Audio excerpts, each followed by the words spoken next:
मेरे प्रिय Sahara group of societies in Sahara group of companies के पीड़ित, लुटे, धोखा खाए और वहाँ के पूर्व कर्मचारी भी जिनका महीनों की तनख्वाह बाकी है, तमाम फंड बाकी है, निवेशक भाइयों और बहनों, मैं अजय टंडन, अधिवक्ता सर्वोच्च न्यायालय, राष्ट्रीय अध्यक्ष ईमानदार भारतीय पार्टी। साथियों, मैं आपको पिछले कुछ दिनों में सहारा के संबंध में मेरे द्वारा किए गए प्रयासों से अवगत कराना चाहता हूं।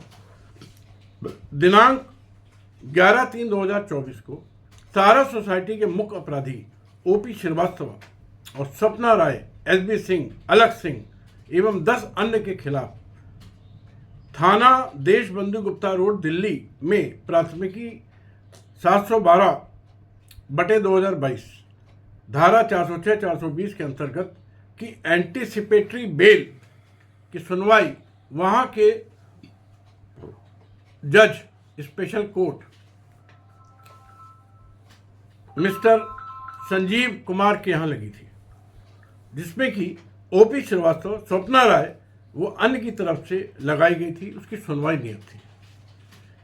मैं अजय टंडन ओपी श्रीवास्तव की एंटीसिपेटरी बेल का विरोध करने के लिए कानपुर से दिल्ली पहुंचा। मेरे साथ मेरा पुत्र यश टंडन, एडवोकेट, सुप्रीम कोर्ट, मेरे मित्र और वरिष्ठ वकील श्री भूपेश नरूला, सर्वोच्च न्यायालय, एवं राजेश महाजन और अन्य वकील भी उपस्थित थे। उक्त लोगों की बेल का विरोध करने के लिए मैंने अपने और पुत्र के अलावा 2 सीनियर वकील नियुक्त किए हैं, जिनके नाम हैं भूपेश नरूला एडवोकेट, राजेश महाजन एडवोकेट। सर्वोच्च न्यायालय को नियुक्त किया और अपने पास से, ये देखिए, ये मेरा जुनून है, ये मेरा दीवानापन है आप लोगों को न्याय दिलाने के लिए, कि मैंने अपने पास से उन दोनों वकीलों को 50,000 रुपये का भुगतान किया फीस का। हालांकि वो पर डे का 1,10,000 मांग रहे थे, लेकिन मित्रवत मैंने कम में काम चलाया।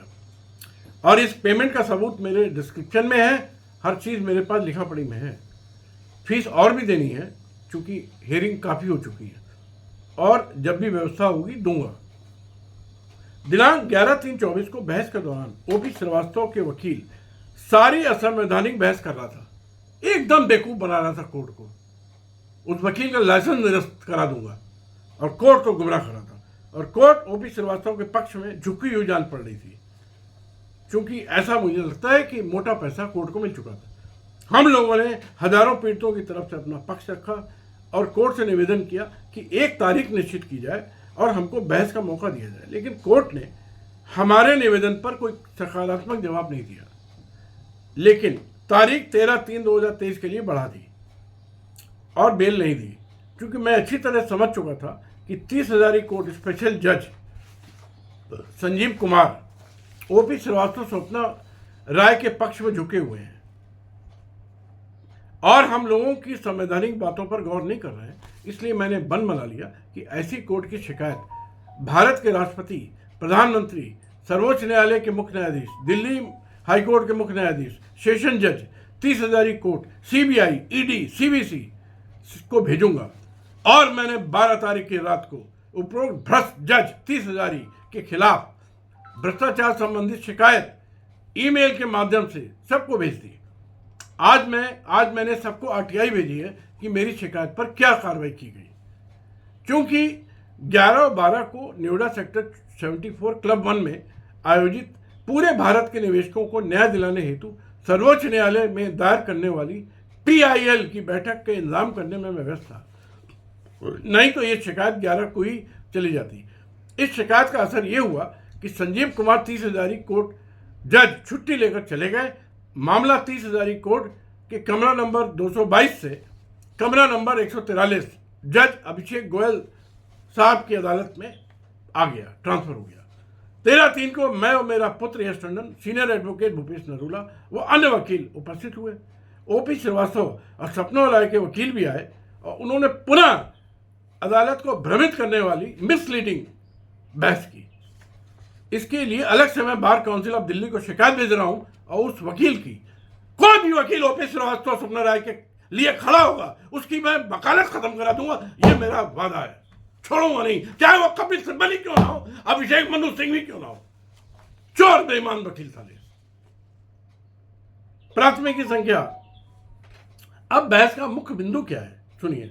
प्राथमिकी संख्या 712 2022 देशबंधु गुप्ता रोड दिल्ली, जिसका मामला 30,000 में चल रहा है, में देश भर के सहारा पीड़ित भी पार्टी बन सकते हैं या नहीं, ये बात है।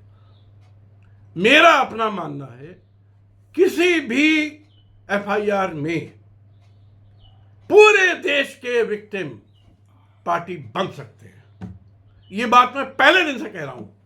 लेकिन ये तमाम नेता लोग, मैं वीडियो देखता रहता हूं, जिनको लॉ का एबीसीडी नहीं मालूम है, वो अपना ज्ञान देने आ जाते हैं, बकवास करते हैं, बिल्कुल खाली दिल्ली के बन सकते हैं, झूठ बोलते हैं, गुमराह करते हैं, आपको लूटने का काम कर रहे हैं। कश्मीर से कन्याकुमारी तक सारा के पीड़ित एक 35 करोड़ निवेशक एक एफआईआर में, एक कोर्ट में पार्टी बन सकते हैं, ये मेरा मानना है। अब ये मेरे बात को माननीय सर्वोच्च न्यायालय ने कंफर्म कर दिया है भाइयों और बहनों, पक्का कर दिया है। इस मामले में सर्वोच्च न्यायालय ने, हालांकि फैसला पहले आया था, ये जानकारी में नहीं हो पाया, इसके लिए मैं क्षमा चाहता हूं। 18/4/22 को जगजीत सिंह बनाम आशीष मिश्रा के मामले में निर्णय दिया। निर्णय के 24 और 25 में स्पष्ट रूप से लिखा है कि एफआईआर के संदर्भ में 2 शब्द होते हैं, शिकायतकर्ता या सूचनादाता, अंग्रेजी में कंप्लेनांट या इंफॉर्मेंट कहते हैं।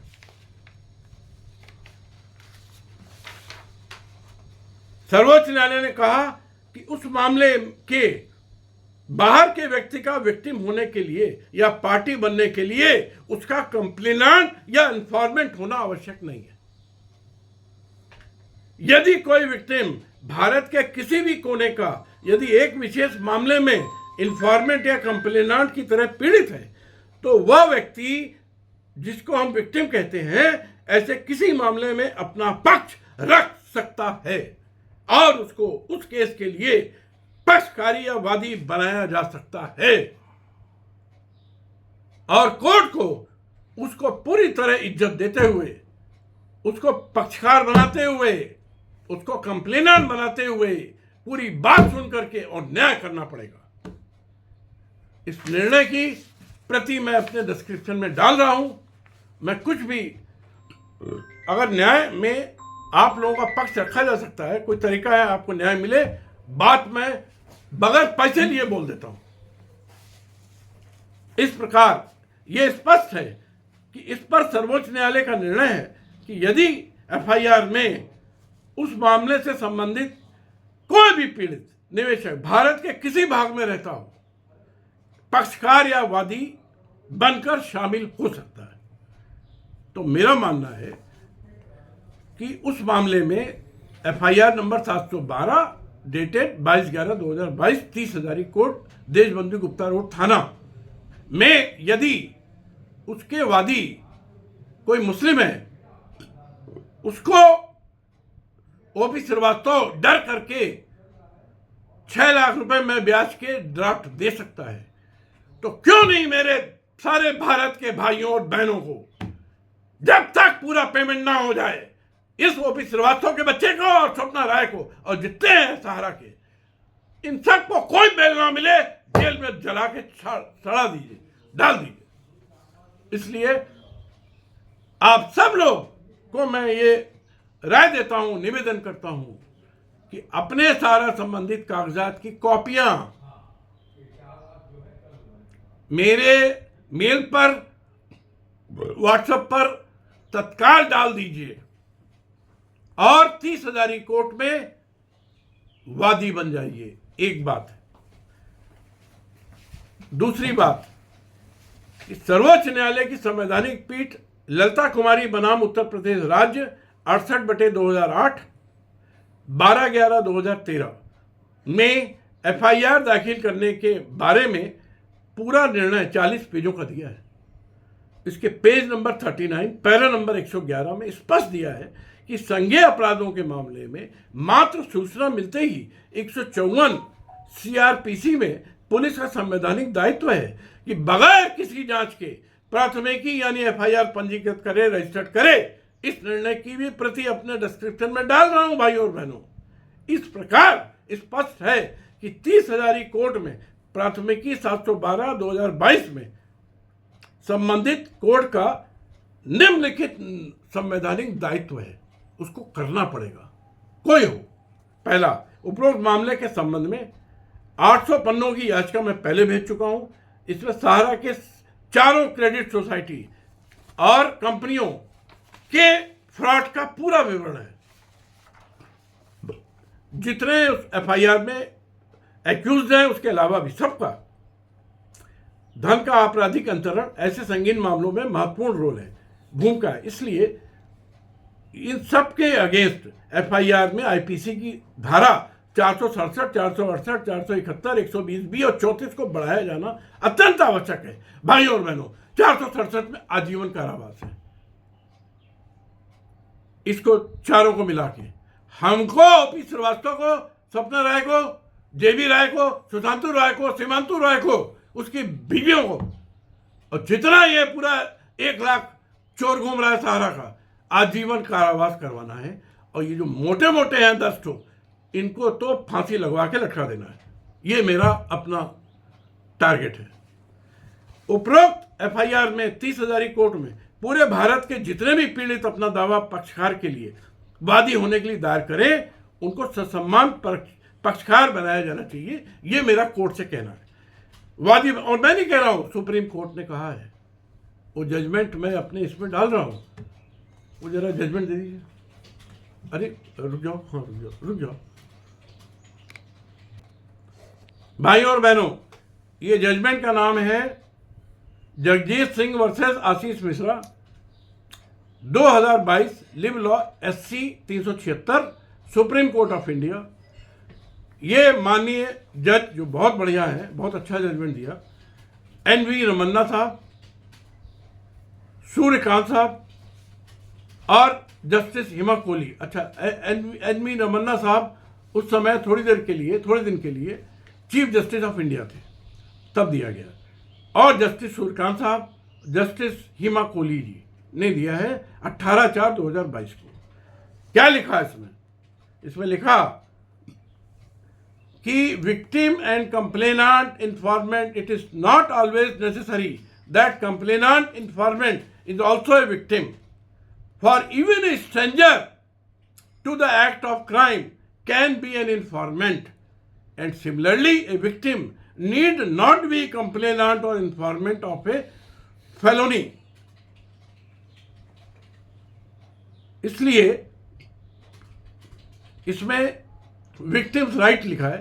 A victim within the meaning of CRPC cannot be asked to wait the commencement of trial। उनका ट्रायल चालू हो, उसके लिए उसको वेट करने की जरूरत नहीं है। For assessing his or her right to participate in proceedings, he or she has a legally vested right to be heard at every step post occurrence of offense. Such a victim has unbridled participatory rights from the stage of investigation till the culmination of proceedings in an appeal or revision, where victims themselves have come forward to participate in a criminal proceedings. They must be accorded an opportunity of fair and effective hearing। Para number 24 और 25। ये आप लोगों के जो ज्ञानी वकील हो उनको भी पढ़वा दीजिएगा। तो भाइयों और बहनों, आप इस जजमेंट को, जो कि संविधान की बड़ी पीठ का सुप्रीम कोर्ट जजमेंट है और आर्टिकल 141 में पूरे देश पर बाध्यकारी है, हर कोर्ट पर बाध्यकारी है, हर थाने पर बाध्यकारी है। न माने तो आर्टिकल 141 और 166A में उसके खिलाफ एफआईआर करके उस पुलिस वाले को, उस जज को जेल भिजवा सकते हैं। आगे समझ में? उक्त दोनों सर्वोच्च न्यायालय की अवहेलना, अपमान 30 हजारी कोर्ट में इस मामले में शुरू के दिन से हो रही है। विरोधी पक्ष के वकील भी दोनों ही निर्णय का अपमान कर रहे हैं। इसलिए मेरी पूरे देश के पीड़ितों से निवेदन है कि अपने सारा संबंधित समस्त कागजात, आधार कार्ड मुझे मेरी मेल पर, व्हाट्सएप पर भेजे। मैं उनकी तरफ से थाने के लिए, कोर्ट के लिए, आईओ के लिए एक दरखास्त बनाऊंगा। उसमें वे हस्ताक्षर करें, उन सभी को 30,000 कोर्ट में पक्षकार बनाऊंगा। इतना ही नहीं, पूरे भारत में सहारा के विरुद्ध भारत के रावण ओपी श्रीवास्तव, बड़े रावण सुब्रत राय की पत्नी राक्षसनी स्वप्ना राय, रावण जेबी राय, डकैत सीमांतु राय, डकैत सुशांतु राय और सहारा के सभी डकैत अधिकारी, डकैत ऑडिटर्स, डकैत कर्मचारी और धोखेबाज एजेंट को आजीवन कारावास कराऊंगा। जहां जहां मामले चल रहे हैं वहां वहां आप सबको पार्टी बनाऊंगा। जैसे कि कानपुर में मेरे द्वारा दाखिल प्राथमिकी संख्या 00652021 27/2/2021 थाना काकादेव कानपुर, जो कि धारा 420, 467, 468, 120B के अंतर्गत की गई थी, लेकिन भ्रष्ट IPS अधिकारी प्रतिंदर सिंह मां का चोर ने सहारा से रिश्वत खाकर धाराएं कम कर दी। कोई बात नहीं, मैं बढ़वा दूंगा। ये प्राथमिकी सहारा की चारों सोसाइटी क्यू शॉप के विरुद्ध है। इसके अलावा मेरे द्वारा थाना काकादेव में प्राथमिकी नंबर 355/2/11/21 सहारा की सभी कंपनी सोसाइटी के विरुद्ध उपरोक्त 5 धारा में पंजीकृत की गई है। इसके अलावा ऐसी प्राथमिकी मैंने थाना गोविंद नगर कानपुर और थाना कोतवाली उन्नाव और थाना कैंट अंबाला में भी दर्ज हुई है। सभी प्राथमिकी के डिस्क्रिप्शन प्राथमिकी को अपने डिस्क्रिप्शन में दे रहा हूं।